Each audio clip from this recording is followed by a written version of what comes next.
Good evening to all my viewers and subscribers. I'm really sorry for not posting videos for so long. I've been really busy with schoolwork and I'm in ninth grade now, which is a senior grade, so I couldn't really make videos. I didn't get much time. I'm really sorry and I apologize for this. And I'm really thankful to all the people who have been still subscribed to my channel even after me not posting videos so often. So thank you. So today in this video we will see text to speech conversion, and basically we will give text, which is the input, a PDF file, and the output would be a robot's voice that talks and says the PDF file's content. So I have used a Jupyter Notebook, which is a local IDE, and I used Common Prompt to run it. And actually this project has been one of my home assignments that I've done, and I thought it was really interesting, so I thought that I should make a video on this. So I will share my screen and we can see how exciting it is. Jupyter book.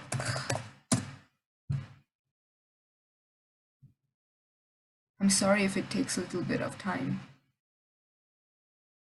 to load.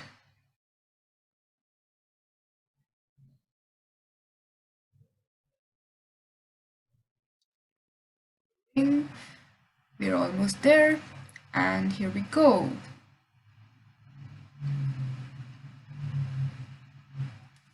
I really hope you enjoy. So for this project, I used two main libraries, and those are the only two libraries that I needed for this project. The first one was the pyttsx3 library, which was responsible for the text-to-speech conversion, and then the pypdf2 library, pypdf2 library, which was responsible for PDF file reader and PDF reader, and basically anything related to PDF files. And I made variables to read the library, and then I stored it in another variable, and then I got the number of pages in my PDF, so I uploaded my PDF right here. And also I extracted the text from the page number that I chose, which is page number 2 right here. And then I ran this, and as you can see, it showed all the text in page number 2 and also the number of pages that was there, because I told it right here to print the pages. And then we have the pyttsx3 library, which does the main work, which is the conversion of text to speech. And basically it gets initialized in the first line of code and then to process it. So it's a really simple piece of code. Now I will run this code and run all.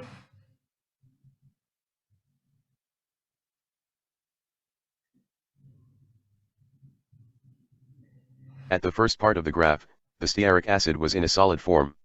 When solids start to change to liquid form, the bonds start to move and vibrate little by little until they break bonds and they can move more. The heat provides thermal energy, which converts into kinetic energy when the molecules start. So as you heard, I hope you actually heard, it was the computer was giving the output. And another really important thing to note is that this project can only be done in local IDEs such as Jupyter Notebook. It cannot be done in Google Colab or any online IDE such as Repl or Google Colab, just the thing I mentioned right now. So please be aware of that. So that's all I wanted to show you, and thank you for watching this video.